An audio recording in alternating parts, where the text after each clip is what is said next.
Hi guys, welcome back to my channel let's study together. कैसे हैं आप लोग और कैसा चल रहा है आपका लॉकडाउन और उसमें पढ़ाई। मैं गाइस अपनी सीटेट की तैयारी में बहुत ही ज़्यादा जुटी हुई हूँ, इसीलिए ये वीडियो मैं बहुत दिनों बाद लेकर आई हूँ। देखिए, सीटेट का एक और इम्पॉर्टेंट पार्ट जो कि हम लैंग्वेज हमारी चूज़ करते हैं उसकी पैडागॉगी जो पूछी जाती है, उससे रिलेटेड जो टॉपिक्स हैं मैं चाहती हूँ मैं जल्दी कवर कर दूँ। इंग्लिश पैडागॉजी में मेरा मेन फोकस रहेगा।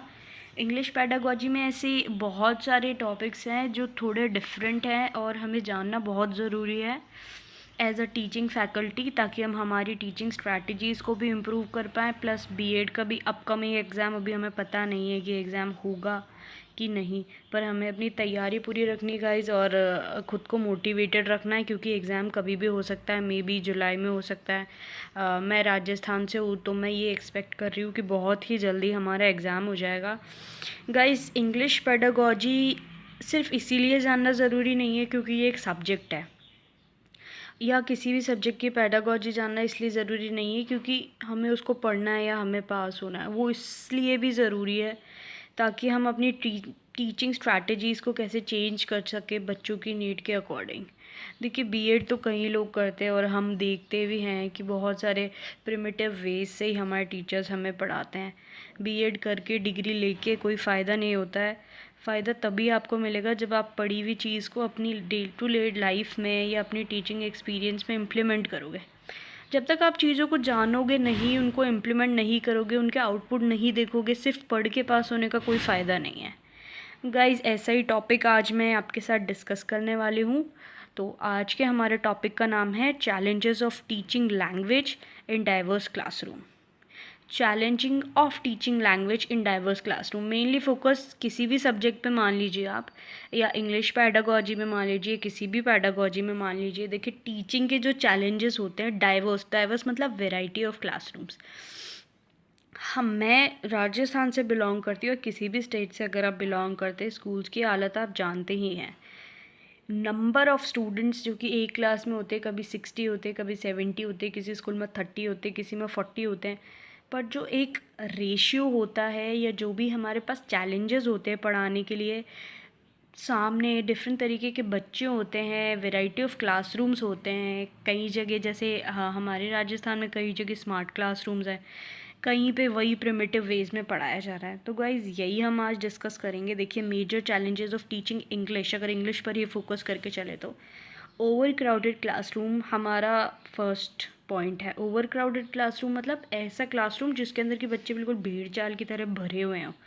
आप कई कोचिंग इंस्टीट्यूट्स में देखते हो, प्लस आप स्कूल्स में देखते हो 60-70 बच्चे एक ही क्लास में बैठे हैं। मैंने कई स्कूल्स ऐसे देखे जहाँ प्रॉपर स्पेस भी नहीं है, पर वहाँ पर भी बच्चे एकदम क्राउडेड वे में बैठे हैं।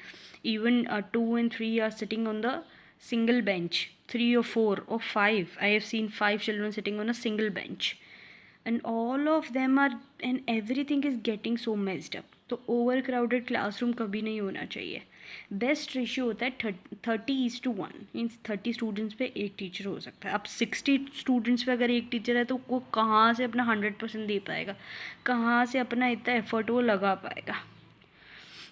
नेक्स्ट है guys, lack of study material. देखिए, रिमोट एरियाज़ या विलेजेस या कुछ भी मान लीजिए, फॉर एग्जांपल मैंने आईएएस की कोचिंग करी है from a very reputed coaching institute, and मैं इंग्लिश ऑप्ट करना चाहती थी, पर मैंने हिंदी इसलिए ऑप्ट करा क्योंकि मुझे ये पता चला कि इंग्लिश का जो स्टडी मटेरियल है वो बहुत ही कम मिलता है।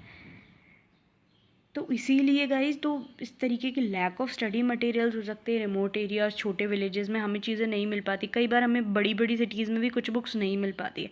खैर, अब तो ऑनलाइन हम मंगा लेते हैं। तो सेकंड पॉइंट ये था, faulty reading habits. Reading habits हमारी बचपन से ही गलत है।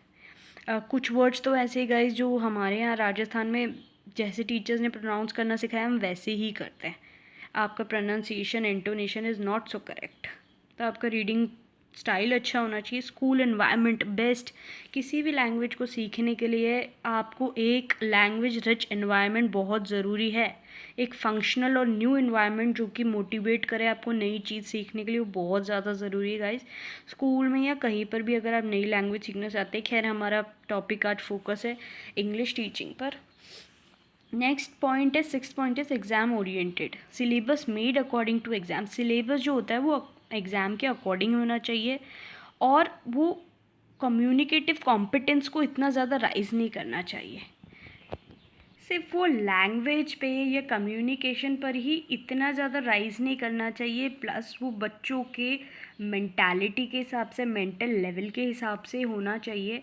इसी तरीके से गाइज़, अगर आप इंग्लिश पढ़ाएंगे, आप डाइवर्स क्लासरूम में जाएंगे, इस तरीके के चैलेंजेस आपको मिलेगी। आप बीएड के बाद जब जॉब करेंगे, अभी भी आप अगर जॉब करें तो आपको ऐसी चीज़ें मिलती होगी। तो गाइज़, इन पॉइंट्स पर फोकस करके आप अपनी जो टीचिंग स्ट्रैटेजीज़ हैं उसको बेटर बना सकते हो, बच्चों को अच्छे से पढ़ा सकते हो। And I will be very glad अगर आप मुझे कुछ अच्छे अच्छे टॉपिक भेजें और बताएं। ठीक है गाइस, थैंक यू।